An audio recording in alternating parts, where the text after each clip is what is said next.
Hello viewers, welcome to my channel AK Concepts of Electrical Engineering.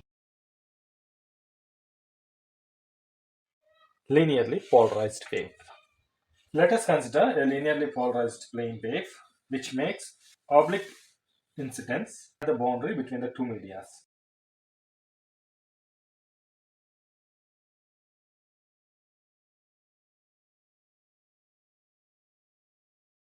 Let this is theta I, angle of incidence in medium 1, theta t, angle made by the transmission wave in medium 2. This is theta r, angle of reflection in medium 1.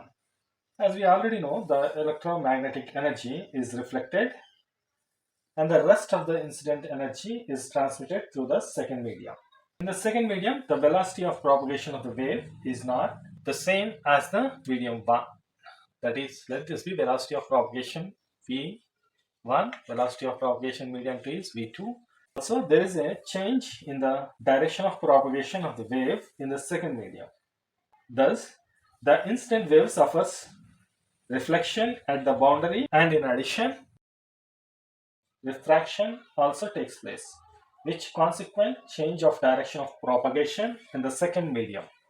Theta I equals to theta r, and sine theta I divided by sine theta t equals to square root of epsilon 2 divided by epsilon 1 is known as Snell law. Now consider two rays 1 and 2 are incident at the boundary surface in the medium 1 and reflected in the medium 1 as well as transferred to the medium 2 with different velocities v1 and v2. Let theta 1 is the angle of incidence, theta 2 is angle of refraction, and theta 3 is angle of reflection.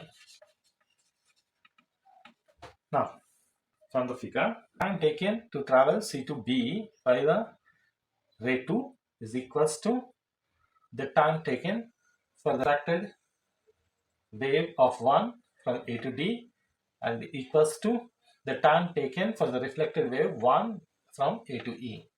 Then from that we can write Cv by AD equals to velocity 1, velocity 2, since distance is proportional to velocity.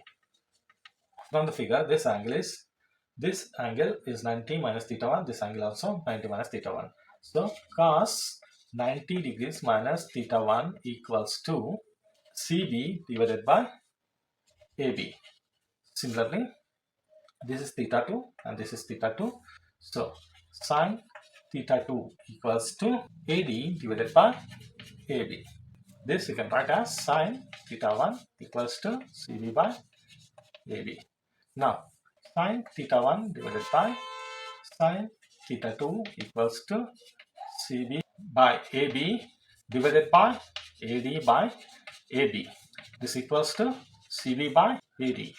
That is nothing but propagating velocity in medium 1 divided by propagation velocity in medium 2 V2.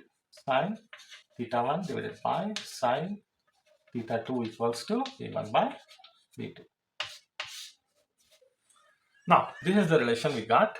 We know the relation that velocity v is equals to 1 by square root of mu epsilon in general.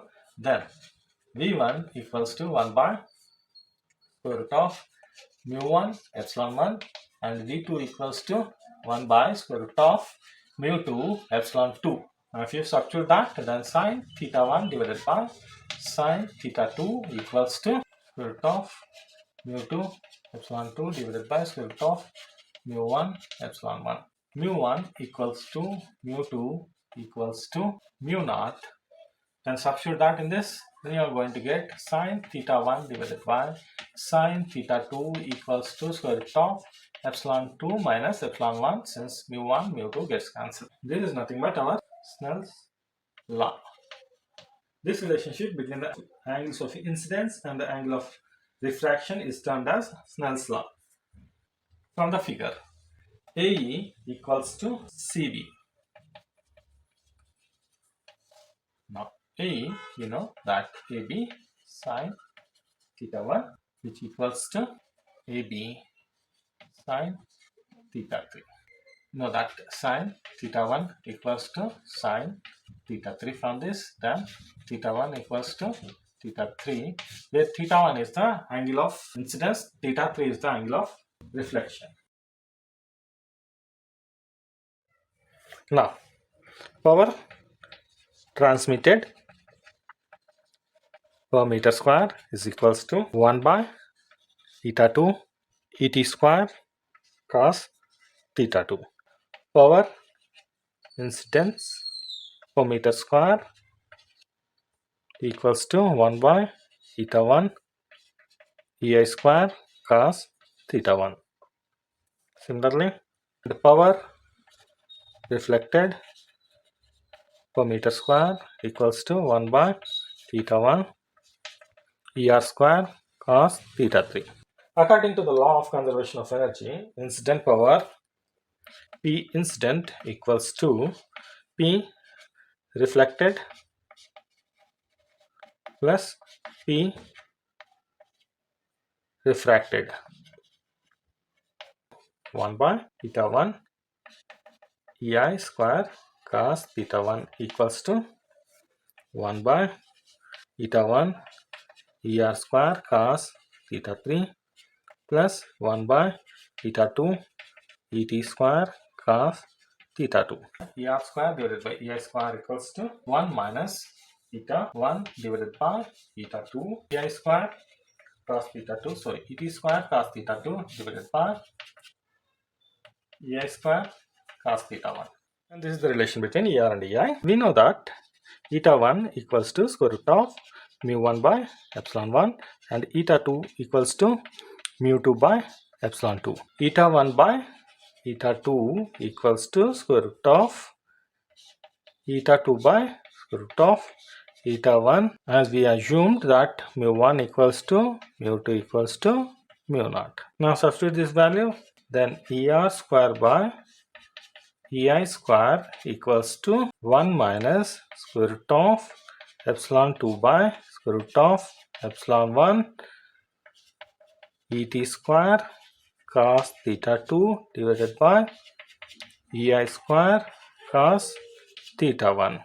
We had two more relations, that incident angle theta I equals to angle of reflected theta r, theta 1 equals to theta 3. Sine theta 1 by sine theta 2 equals to square root of epsilon 2 by square root of epsilon 1.